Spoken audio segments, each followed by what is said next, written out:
السلام عليكم ورحمة الله وبركاته أعزائي المتابعين. الفيديو ده للناس اللي هي بتيجي من الخارج، فبتبقى عايزة حد يرشدها.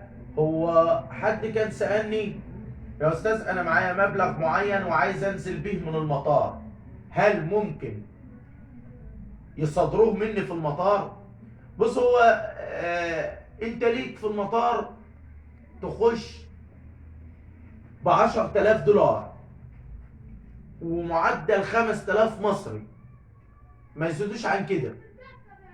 طيب اي حاجة تاني اعمل ايه؟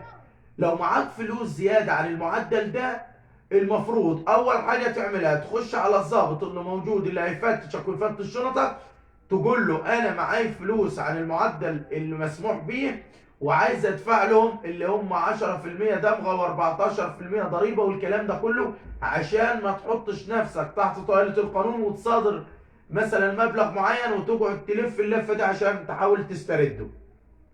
طيب بالنسبه للهدايا يا استاذ، انت ليك معدل، القانون سمح لك بهدايا بمعدل او مقدره ب 10,000 جنيه، لكن ما تروحش انت مثلا تجيب زي واحد هيجيب سبيكه ذهب، هيجيب مثلا ساعات ذهب مثلا لعيله كامله، واحد هيجيب هدايا قيمه. لا، انت بيقدر لك ب 10,000 جنيه هدايا، وبعد كده انت بتتحاسب وبتدفع جمارك على بعد كده اللي هي ال 14%.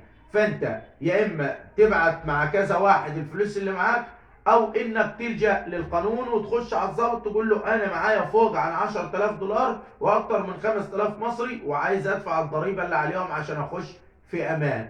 انتظروني في فيديو جديد ومعلومه